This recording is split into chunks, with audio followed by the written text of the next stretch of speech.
Hola, ¿qué tal? Buenos días, tengan todos ustedes. Bueno, pues aquí ya para terminar el último estudio del pacto de Dios, que lo he hecho en tres sesiones de 20 minutos. Y bueno, pues recordemos que la Biblia revela que Dios le ha placido establecer pactos con los hombres, y recordemos esto, que el pacto no lo creó el hombre, sino lo creó Dios.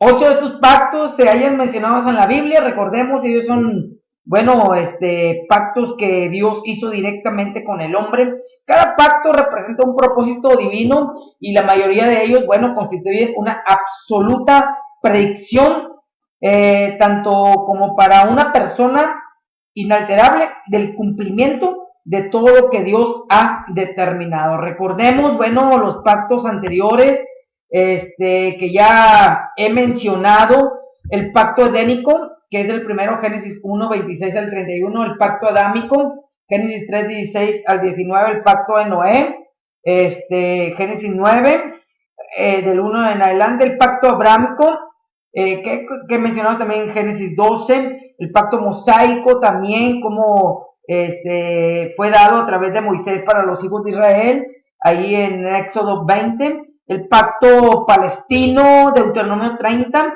y bueno, ahora vamos a culminar con estos dos pactos siguientes, que es el pacto davídico, que se encuentra en el segundo libro de Samuel, capítulo 7, versículo 4 al 16. Era un pacto incondicional en el cual Dios prometió a David un linaje real sin fin, recordemos, un trono y un reino, todo ello para siempre. Es decir, bueno, en la declaración del pacto, de este pacto, el Señor se reserva el derecho de interrumpir el actual reinado de los hijos de David. Bueno, y bueno, si era necesario, también recordemos que dentro de todo este pacto hubo también algunas reprensiones de parte de Dios. Segundo libro de Samuel, capítulo 7 en adelante, será él quien construya una casa en mi honor, y yo afirmaré su trono real para siempre. Yo seré su padre y él será mi hijo. Así que cuando haga lo malo, lo castigaré con varas y azotes, como lo haría un padre. Recordemos, bueno, esto es interesante saber que a veces, bueno, vamos a apropiarnos un poquito de este pacto y bueno, pues a veces pues en algunas cosas de nosotros, que a veces nuestras malas acciones, malos comportamientos delante de Dios, bueno, el Señor muchas veces tiene que castigarnos con vara y con azote, como lo haría un padre. Sigue diciendo el versículo 15, sin embargo, no le negaré mi amor. ¡Wow! ¡Qué tremendo! Como se lo negué a Saúl, a quien abandoné para abrirte paso. Tu casa y tu reino durarán para siempre delante de mí. Tu trono quedará establecido para siempre. Natán le comunicó todo esto a David, tal como lo había recibido por revelación. Y bueno, recordemos que esto es un pacto que Dios hace con David, de que su simiente siempre iba a tener un trono y un reinado. Y bueno, recordemos que también esto, bueno, se cumple en Jesús. Pero bueno, vamos un poquito, voy a explicar un poquito más adelante. Quiero que vayamos al Salmo 80, 20 al 37. He encontrado a David, mi siervo, y lo he ungido con mi aceite santo. Mi mano siempre lo sostendrá, mi brazo lo fortalecerá. Recordemos cómo David fue un rey conforme al corazón de Dios, pero bueno, recordemos también, así lo llama Dios, pero recordemos también que él tuvo fallas. Recordemos cómo él tuvo algunos pecados ahí, y bueno, por un tiempo él los estuvo ocultando, pero después llegó el profeta ahí a darle una profecía, y bueno, él dio su sentencia, pero bueno, la sentencia de Dios era otra. Dice, mi mano siempre te sostendrá, mi mano, mi brazo te fortalecerá.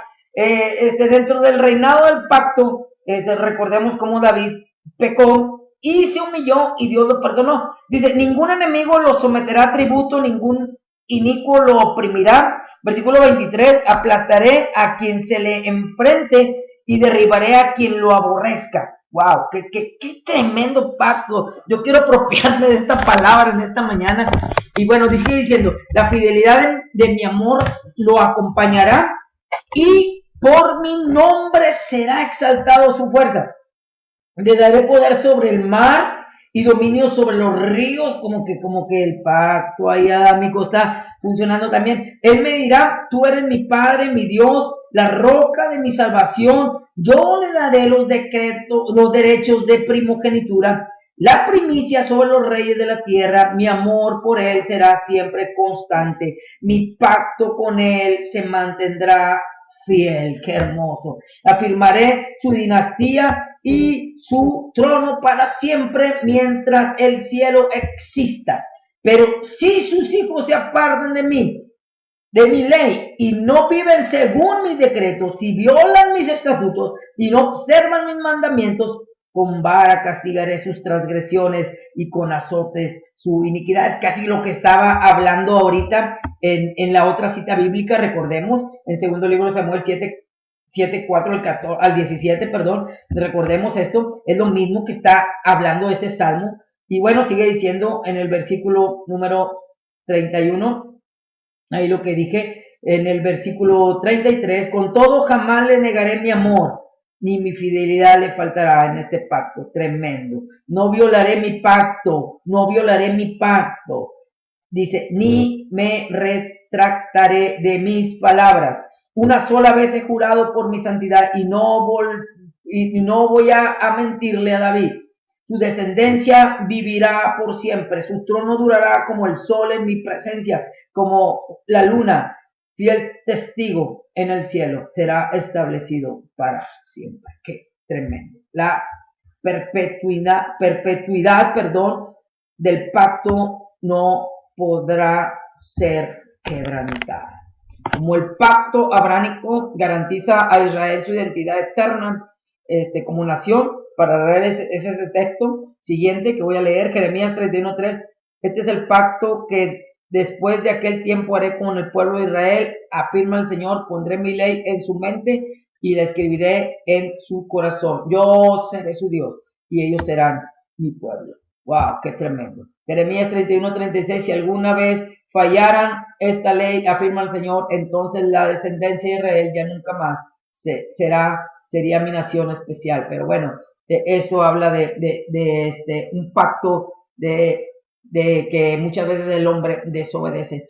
Y bueno, pues habla también acerca, así el pacto davídico les garantizaba un trono eterno y un reinado eterno, recordemos. Daniel habla de esto en Daniel 7:14. En esta visión nocturna vi que alguien con aspecto humano venía entre las nubes del cielo, se acercó al venerable anciano y fue llevado a su presencia y se le dio autoridad, poder y majestad. Todos los pueblos, naciones, lenguas lo adoraron. Su dominio es un dominio eterno que no pasará y su reinado jamás será destruido. Esto habla también de la simiente de David en este pacto, de que Jesús iba a venir también a cumplirlo por medio de este linaje. Desde aquel día el pacto fue establecido y confirmado por juramento del Señor. Recuerden, Hechos 22, versículo 30 y 31, prometió bajo juramento poner en el trono a uno de sus descendientes. ¿Quién era ese descendiente? Recordemos quién era el descendiente. Ese descendiente, el descendiente de David,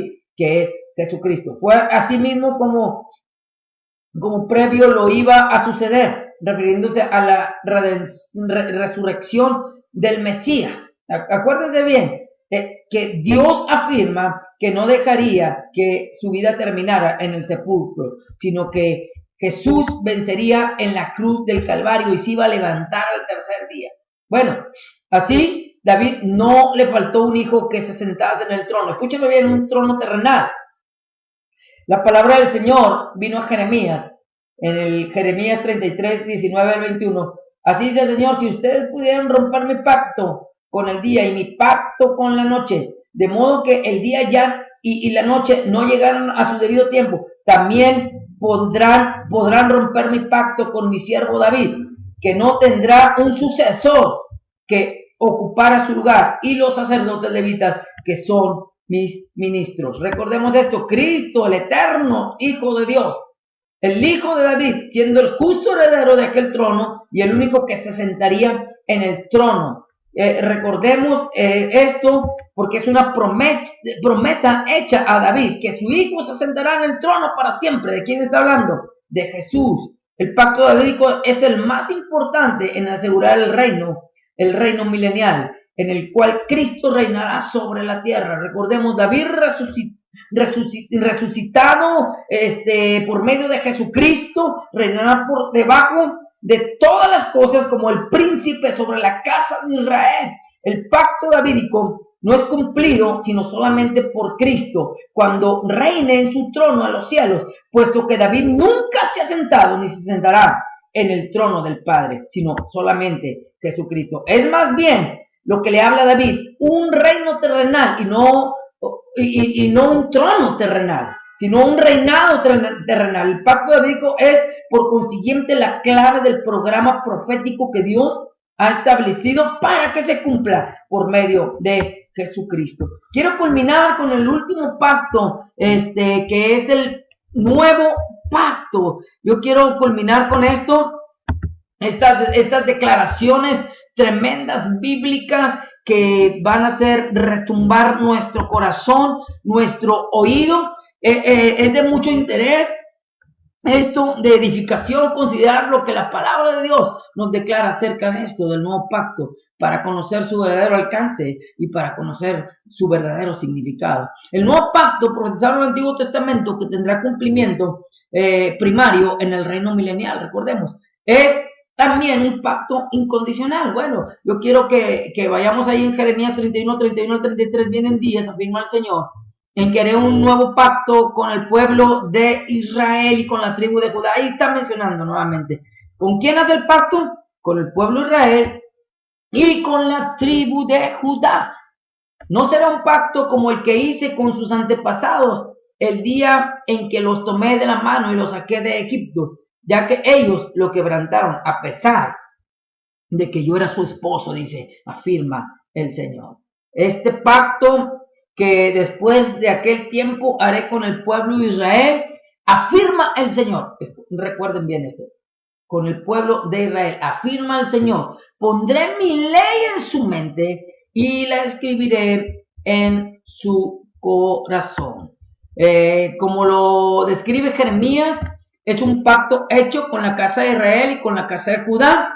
Según lo vemos ahí, leímos ahí en el versículo 31, un pacto en contraste con el pacto mosaico, el cual fue roto por Israel. Recordemos en el versículo 32, en el pacto Dios promete, después de aquellos días, dice Jehová, daré mis leyes en sus corazones y en sus almas las escribiré, y seré yo a ellos por Dios y ellos me serán por pueblo.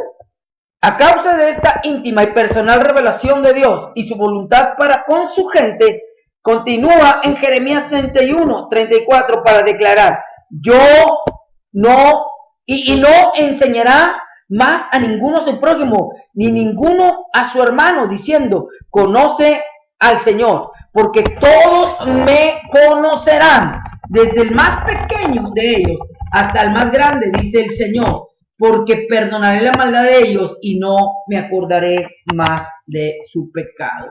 Este pasaje anticipa las circunstancias ideales del reino milenial, recordemos, donde Cristo reinará y todos conocerán los hechos acerca de Jesucristo. Aunque ha sido rechazado por mucha gente judía, pero dice la Biblia que en el reino milenial Cristo reinará y todos conocerán los hechos acerca de Jesucristo.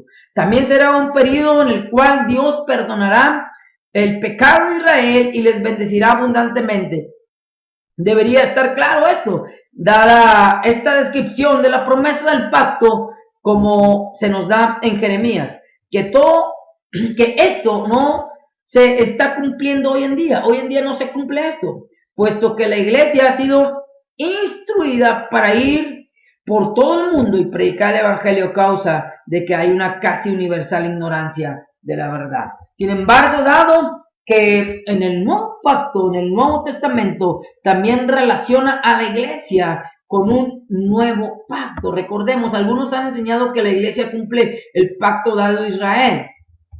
Recordemos esto, es muy importante, por favor. Aquellos quienes no creen en el futuro reino milenial y en su restauración de Israel, por tanto encuentran el complemento cumplido ahora en la iglesia, espiritualizando las provisiones del pacto y haciendo de Israel y de la iglesia una misma cosa, y no es así, recordemos esto. Otros que reconocen la restauración futura también de Israel, y recuerden también, y del reino milenial, y consideran que el Nuevo Testamento se refiere al nuevo pacto, tanto para hacer una aplicación de las verdades generales del pacto futuro con Israel a la iglesia, o para distinguir dos nuevos pactos, uno para Israel, como está dado en Jeremías, y el segundo nuevo pacto dado a través de Jesucristo, en la presente modalidad de gracia, proveyendo salvación para la iglesia, pero no es así. Actualmente el nuevo pacto es para Israel, pero nosotros, escúchenme bien esta verdad bíblica, quiero que la entiendan muy bien. Esto del nuevo pacto afecta positivamente también a nosotros y se desprende de la muerte de Jesús. ¡Wow! ¡Qué tremendo! El pacto es hecho para Israel, pero hay unos, ¿cómo les diré? Hay unas cosas que afectan en nuestra vida espiritual para bien, y esto es por medio de la muerte de Cristo y su derramamiento en la preciosa sangre de Jesús. El nuevo pacto garantiza todo lo que se propone hacer para los hombres en el terreno de la sangre de su Hijo. Esto puede verse en varios aspectos. Número uno, escúchenme bien esto, porque esto sí afecta a nuestra vida para bien en el nuevo pacto, que Él salvará, preservará y presentará en la gloria conformados a la imagen del Hijo unigénito, es decir, a todos los que creen en el Señor Jesucristo, y esto es para nosotros, los gentiles. El hecho de que sea necesario creer en Cristo para ser salvo no es una condición en este pacto, pero tienes que creer. El acto de creer no es una parte del pacto, sino más bien la base sobre la cual el creyente es admitido para disfrutar de las bendiciones eternas del pacto que éste ofrece en el reino milenial. No sé si me explica esto, pero quiero que ustedes sepan que desde que ustedes aceptaron al Señor Jesús, entraron a formar parte del pacto y de sus consecuencias para nosotros, porque nos vamos a estar reinando juntamente con Cristo también en el reino milenial. Recordemos eso. El pacto no es hecho con los no redimidos, escúchame bien, sino con los que creen, y promete que el favor de ellos estará la fidelidad de Dios. Recuerden lo que dice Filipenses 1:6. El que comenzó en vosotros la buena obra la perfeccionará hasta el día de Jesucristo. Y toda otra promesa semejante a esta relacionada con el poder de Dios que se manifiesta en salvación y en preservación de los suyos es parte de este pacto que nosotros le llamamos también el pacto de gracia, el pacto de la gracia para nosotros como efecto, no como en sí el pacto milenial, sino como efecto de lo que Jesús hizo en la cruz del Calvario. Es posible que haya en la vida diaria del Hijo de Dios algún impedimento para su comunión con el Padre, dígame usted sí o no. Y como aconteció en el caso de David, el pecado del cristiano puede hacer que Dios levante su mano para castigarlo y para castigarnos a nosotros en cuestión de la desobediencia, porque la paga del pecado es muerte.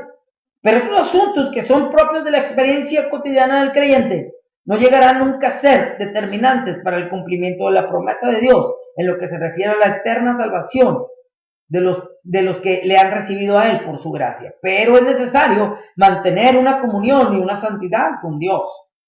Hay quienes recalcan la importancia y el poder de la voluntad humana y declaran enfáticamente que la salvación y la perseveración deben tener como condición la libre cooperación de la voluntad humana. Esto puede ser razonable para la mente del hombre, pero no está de acuerdo con la revelación que Dios nos ha dado a través de las Escrituras. El nuevo pacto tiene como base la sangre de Jesús, cuya virtud es mucho más eficaz que la de la sangre de los animales inmolados bajo la ley, porque traerá al pueblo terrestre las ricas bendiciones del reino milenial, la justicia, la paz, la prosperidad, el gozo. Pero recordemos, la iglesia no es participante de este pacto, el cual concierne especialmente a la casa de Israel. Pero ella se halla en beneficio de la obra de Cristo y goza de los privilegios que nosotros tenemos, más elevados y gloriosos que los que gozará el pueblo de Israel en virtud del nuevo pacto en el reino milenial. En efecto, la iglesia ocupa un lugar preeminente en los pensamientos de Dios. Eso sí tienen que saber, que tú formas parte del pensamiento de Dios. Ella se halla colocada fuera del recinto de Israel y las diferentes dispensaciones relacionadas con la tierra. Su historia es como un paréntesis en los modos de obrar de Dios tocante a su pueblo terrestre. Es decir, la iglesia es celestial, tanto en su origen como en su destino. Nosotros somos celestiales. Sus bendiciones son espirituales y son celestiales, según Efesios 1:3. Y no son terrenales, como lo serán en su conjunto las bendiciones del nuevo pacto para el pueblo restablecido en la tierra de la promesa, es decir, en el reino milenial. Bueno, nosotros la mayor diferencia entre el pueblo de Israel y la iglesia reside en el hecho de que la iglesia ha sido introducida en su relación maravillosa e incomparable. Ella es la esposa de Cristo y el objeto de su más profundo y ardiente amor. La unión de Cristo y la iglesia es el misterio escondido en Dios desde antes de los siglos. Y por cierto, no existe otra compañía de santos que tenga una posesión tan elevada como la iglesia del Señor, que ha sido comprada con la preciosa sangre que Jesús derramó en la cruz del Calvario. En cada caso, Dios ha declarado incondicionalmente lo que Él hará a favor de todos aquellos que confían en Él. Recordemos lo que dice 5:24 de Juan. Ciertamente les aseguro que el que oye mi palabra y que el que me envió tiene vida eterna. Nosotros, la iglesia, tenemos vida eterna. Los que hemos creído en la sangre de Jesús, los que hemos confesado la sangre de Jesús, los que hemos confesado el nombre de Jesús, dice, y no seremos juzgados, sino que hemos pasado de muerte a vida. Quiero culminar con algunas partes de la Biblia, porque es parte de nuestra herencia por medio de la sangre de Jesús. Juan 6:37, todo lo que el Padre me da vendrá a mí, y el que viene a mí, yo no le echo fuera, yo no le rechazo.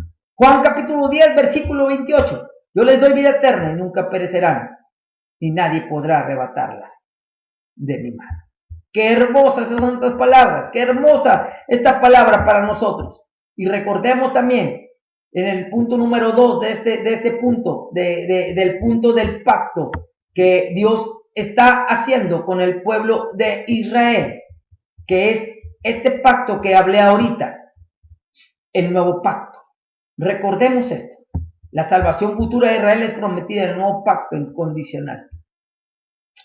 Esta salvación se efectuará sobre la base única de la sangre de Cristo que derramó en la cruz, por medio del sacrificio de su Hijo. Dios es tan libre para salvar a una nación como para salvar también a un individuo.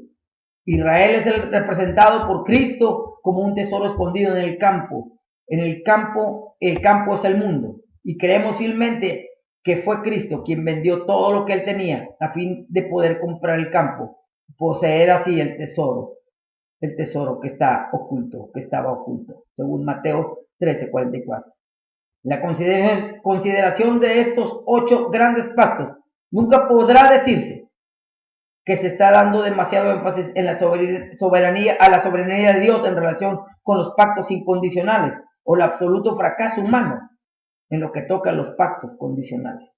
Recordemos pues que no hay ningún pacto establecido con los cristianos, pero que nosotros, por medio de los pactos que hizo con el pueblo de Israel, ahora tenemos también tenemos a abrazar esos pactos para nosotros.